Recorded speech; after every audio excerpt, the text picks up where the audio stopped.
Good morning. तर आज आम्ही निघालो अशा ठिकाणी जायला जिथे जायची माझी खूप दिवसांची इच्छा होती, पण ती इतके दिवस काही पूर्ण झाली नाही. फायनली आज ती होती. आम्ही स्टँडवर आलो. आम्हाला हवी ती बस आमच्या समोर उभी होती, पण पिलूच्या रडारडीमुळे आम्हाला त्यात काही जागा नाही मिळाली, कारण चढायला उशीर झाला बसमध्ये. त्यानंतर एका दादांनी त्यांचं मन मोठं करून त्यांची सीट मला दिली आणि त्यांनी पूर्ण वेळ उभं राहून प्रवास केला. त्यानंतर आम्ही पोहोचलो अक्कलकोटमध्ये. तो हो, खूप दिवसांची इच्छा होती माझी अक्कलकोटमध्ये यायची.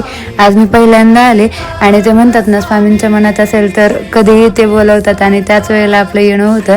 आणि तसंच आज झालं. आज खूप दिवसांनंतर मला पहिल्यांदा यायला मिळालं आणि बाहेर ऊन असल्यामुळे ना खूप जास्त घामेघूम झाले होते मी. गर्दी तशी कमी होती म्हणून दर्शनही छान झालं.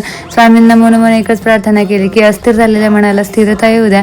आणि त्यानंतर थोडा वेळ तिथे बसलो आणि मग आम्ही आलो स्टँडवर वापस. इथे खूप जास्त गर्दी होती. व्हिडिओ सुरू केला, माझ्या लक्षात आलं की माझी टिकली पडली. मग टिकली लावली. त्यानंतर बाहेरचं वातावरण पाहत पाहत आम्ही धाराशिवमध्ये पोहोचलो. इथे थोडासा नाश्ता केला. घरी आल्यानंतर पिल्लूला झोपवलं आणि असा होता आजचा दिवस.